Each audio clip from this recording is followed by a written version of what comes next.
एक व्यक्ती खूप उशिरापर्यंत कार्यालयात काम करून घरी पोहोचला. दरवाजा उघडून त्यानं पाहिलं तर आपला 5 वर्षाचा मुलगा न झोपता त्याची वाट पाहत होता.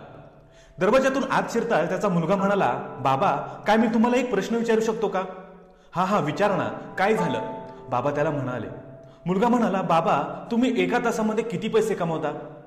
याच्याशी तुला काय देणं घेणं? असे बिनकामाचे प्रश्न का विचारतोयस? असे रागात बाबाने त्याला खडसावलं. मुलगा म्हणाला, बाबा, मला कृपया सांगा की तुम्ही एका तासामध्ये किती पैसे कमवता? बाबा मुलाकडे रागात पाहून म्हणाले, 100 रुपये. अच्छा. मुलगा मान खाली घालून म्हणाला, बाबा, काय तुम्ही मला 50 रुपये उधार देऊ शकता का? हे ऐकताच तो व्यक्ती रागावला आणि म्हणाला, म्हणूनच तू मला मगाशी बिनकामाचा प्रश्न विचारलास की मी एका तासामध्ये किती पैसे कमावतो. कारण माझ्याकडून उधार पैसे घेऊन तू ज्याची गरज नाही अशी एखादी वस्तू किंवा एखादं बिनकामाचं खेळणं घेऊन येशील. ते काही नाही, तुला अजिबात एक पैसाही मिळणार नाही. चुपचाप आपल्या खोलीत जा आणि झोप व विचार कर की तू किती स्वार्थी आहेस. मी दिवस रात्र मेहनत करतोय आणि तू आहेस की कोणत्याही बिनकामाच्या गोष्टीमध्ये पैसे वाया घालवतोयस.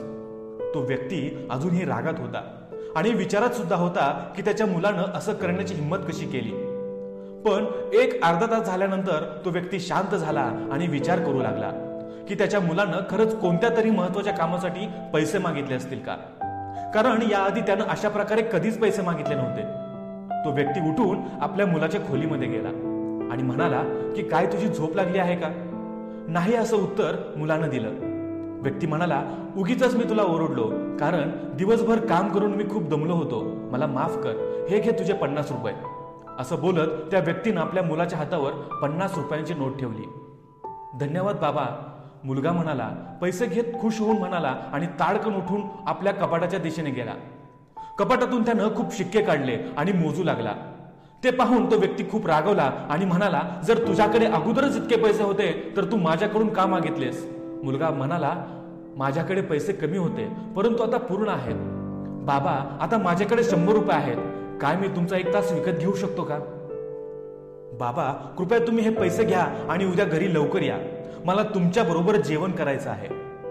मित्रांनो, या वेगवान आयुष्यामध्ये आपण आपल्याला इतकं गुंतवून घेतो की जी माणसं आपल्या आयुष्यामध्ये खूप महत्वाची आहेत त्या माणसांसाठी आपण नकळत वेळ काढू शकत नाही.